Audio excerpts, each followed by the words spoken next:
Kot lahko vidite, nas bo tokratni adrenalin kick popeljal v temo. Naši nagrajenci se namreč pravkar odpravljajo v skrivnostno podzemlje Kostanjeviške jame. Danes nas čaka ena divja timska avantura, to je skorajda garantirano.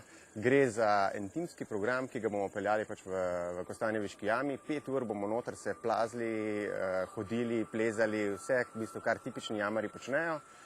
In na koncu, kar je, sigurno bo za njimi ena krasna jamska izkušnja. Preden gremo v jamo, so moja pričakovanja zelo taka adrenalinska, res. V bistvu me je kar strah, čeprav nasploh imam kar rada adrenalin, športe in tako podobne.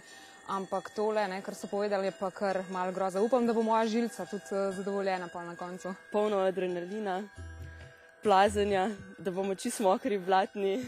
Eno nepozabno dogodivščino.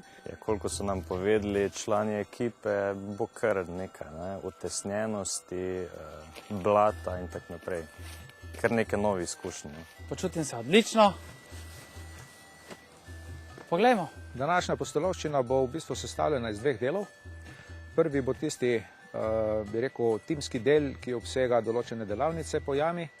To bomo v glavnem uporabljali turistični del in pa eno dvorano, ki je v bližini turističnega dela. Drugi del bo pa adrenalinski, to bo pa tista prava pot v središče zemlje.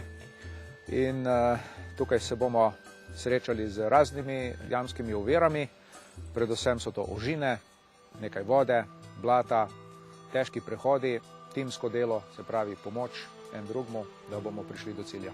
Pot je postajala vse težja in preko skal, lukenj in strmih rovov smo se prebili v najbolj adrenalinski in predvsem izjemno ozek del jame.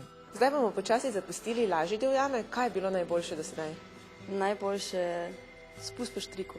Najbolj tisti težek del je bil tisti spust po štriku dol, kateri sem cel tim me mogel držati in sem bila čisto odvisna v bistvu od njih, če so me popustili ali pa varovala. Tako da očistili smo jezerce, ki je tukaj v tej jami, tako da to.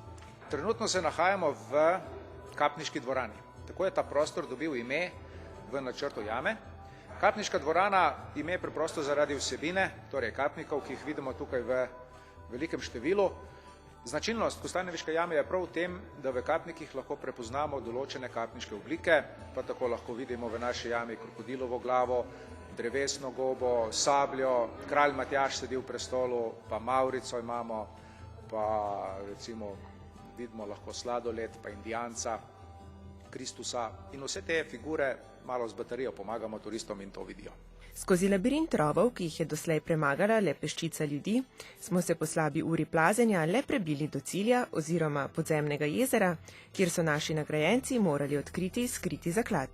Šli bomo skozi labirint, skozi množico rovov, ki nas lahko mimogrede odpeljajo od prehodov, se pravi od glavnih poti. Zato pa bomo poskrbeli jamari, ki bomo skupino in bomo poskrbeli, da pridemo skozi meander, skozi ožine, skozi labirint do cilja. Preživeli, kako je bilo? Odlično. Brez besed, odlično.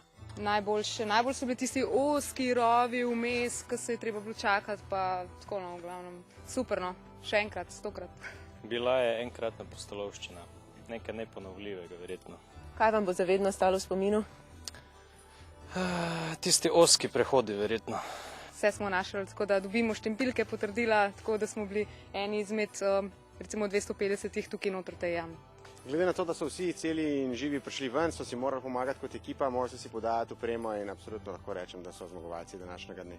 Kaj pravzaprav je team building za tiste, ki ne vedo in bi kdaj radi šli v kakšno takšno pustolovščino?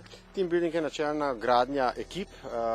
Današnja ekipa se je tukaj srečala z enim ciljem, da pridejo do štempilke in nazaj, to jim je tudi uspelo. No, mi večinoma delamo sicer na poslovnem segmentu, delamo na podjetjih, organizacijah in to je en tak tipičen outdoor program, ki ga Team Building Akademija ponuja. Blatni, umazani in polni modric smo se le uspeli prebiti iz Kostanjeviške jame, ampak smo prepričani, da bi prav vsi pustolovščino še enkrat ponovili. Je tako?